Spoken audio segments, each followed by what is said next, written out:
Hello everybody, today we're looking at a game played at the 2018 Boardwalk Pearson tournament. And we all know this is a very tough tournament, and we're looking at a game played between Jack van Zyl and Calvin Klaasen.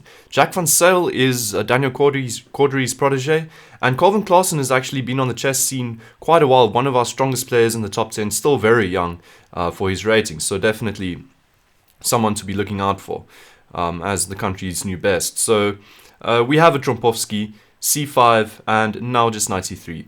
And actually, they go down theory quite a long while, and there might be notes on the theory, but I think the interesting part of the game...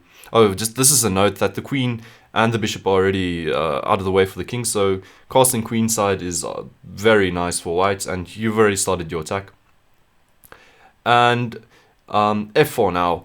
And we already see that, okay, well, there isn't really an attack on the queen side for white, and black feels awkward to castle queen side, king side, and it's going to be awkward for him to castle queen side if he first needs to move this b pawn and then get the bishop out of there. So simply d6, making room for the bishop and contending for this e5 square. You can't give that square up.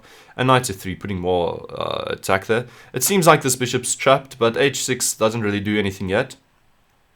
But this is a known line. You can't take the bishop because your rook will be hanging, so just simply e5.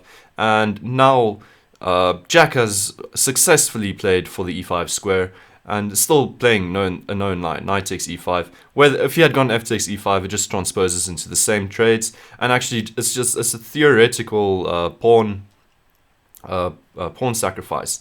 Now bishop b5 check, with one of the main points being that you can't defend this with bishop d7 because you can simply trade as white. The knight needs to recapture, and in the end of the day, the c5 bishop gets to capture the e7 bishop. So king f8 and bishop f4. So one of the key points of that pawn sacrifice is to get in this check and then get play against this queen, who's kind of in the middle. So white has got more than enough compensation. We have queen c5. And in the past, queen e1 has actually been theory, and this is actually quite an old line. It hasn't been seen in modern chess again so often, but queen g3 seems to be a big improvement, and this is what Jack plays. But now, okay, black should probably go knight h5, trying to get rid of this bishop pair, and after queen e3, don't take this knight because of this little tactic, rook d8 check, removing the defender of the queen. So it's a simple queen trades actually, and white actually seems to be more than fine. There's always ideas of playing bishop c5 and then still bringing your rook to the 8th rank, and your other rook is coming to f1. This king is very weak, and the rook is still inactive. This one might still be inactive for a very long time, so white has got compensation. But instead, after queen g3, the improvement in the line, Calvin goes for knight d5, and okay, well, it feels like a centralizing move. This might have not been the best option. Knight h5 going for that endgame seems a bit stronger. In any case, now knight takes d5 is very strong. Don't grab the bishop for many reasons. Simply knight takes e7, not even going for that fork seems to be a strong idea. With this check coming, and black's king is very, very weak. So you need to recapture the knight, but how do you do so? You can't go with your queen. It's defended by the rook, so simply e takes. And now this square feels very weak, the king feels vulnerable, and white can even put pressure on that d5 square if necessary. So just bishop d3, retreating the bishop for now, and bishop e6. Rook hf1, already putting some pressure on the f-file, rook d8, rook de1. And now there's a bit of coordination. We can realize that rook takes e6 is in the air with this file opening up, and then this discovery on the queen is actually very hurtful. So now bishop f6, stopping these types of ideas. And actually, now black has got a funny continuation to kind of continue playing the game. One of the main problems black has now is that the bishop's simply going to get challenged. And van Zyl does so in a very nice way, which really shows his class. But one of the ways that black could actually avoid lines where bishop e5 stings is to go king e8. Instead of bishop f6 here, and after bishop c7, give up a rook, first insert a check, and then go king d7, after bishop takes d8, rook takes d8, and your point is you're playing down the exchange, you run your king to the queen side, and you maybe have active bishops and hopefully play on the king on the a2 square, stuff like this, but this is a bit insane. Instead, after bishop f6, I really like von Zyl idea here. He could go bishop d5 immediately, but this is just such a good in-between move. Bishop c7. The point is that the rook can't go to c8, because it will give up defense of the d6 square, and you'll hang a queen, so it really needs to go to d7. So you've just provoked the rook off of the 8th rank. If you need it tactically, it's there now. So now bishop e5. Point is just to put pressure on this bishop now. So this is traded. You can't just wait to lose a pawn. And queen takes e5. Another threat of going queen takes e6. So now rook e7. Bishop g6. More pressure on this pawn now. And queen c6. Queen b8 check. Now we can already see one of the nice things about removing the rook from the 8th and defending there is that you can really just start annoying him on these squares. But actually his ideas are pretty deep. After rook e8, queen e8 might have been a bit stronger. In any case, then queen d6 is possible, so rook e8 is quite understandable. But I like this idea so much that after rook e8, he goes queen takes a7, just simply picking up a pawn.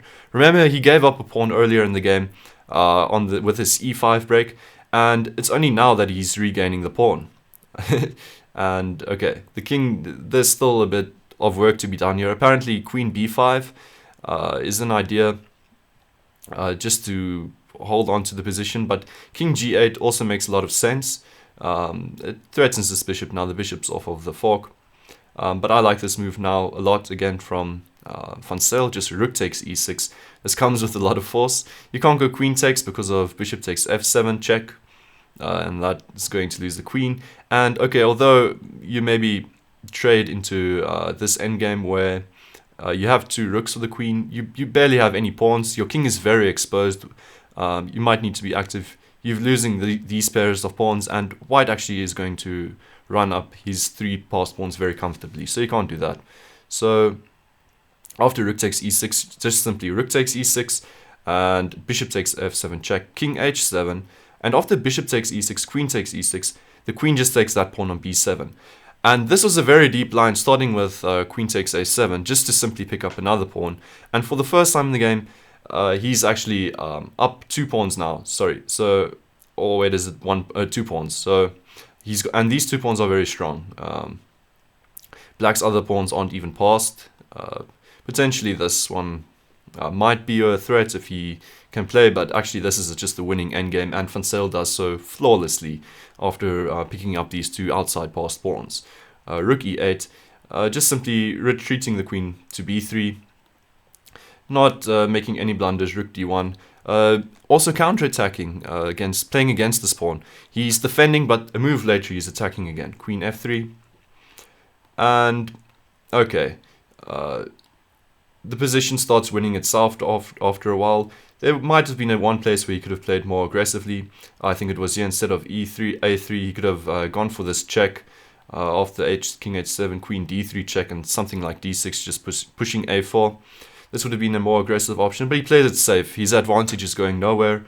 This is a position you build on slowly. Black has got no threats. Queen f3, queen e2. Queens were traded, and now rook d1. And we realize that this endgame, it just wins comfortably for white now. Black maybe tries playing with these 2 pawns, but we'll see now that they're way too slow. a5, rook h5, but the rook gets behind the passed pawn, forcing black's rook all the way to b8, and then a8, and then simply this pawn runs. And Colvin resigns in this position, not much to do. One of the main points is that this pawn gets here before, this pawn gets to b7 before the king even gets close. For instance, if you're going to start running your king, just to show and illustrate the point. So a very nice game by von Zyl. Definitely hoping to see more of these very strong games. Please subscribe to the channel if you haven't done so, and then I'll see you guys soon for more South African chess players games. Please leave your suggestions of games in the comments section, and I'll see you guys soon. Thanks for watching.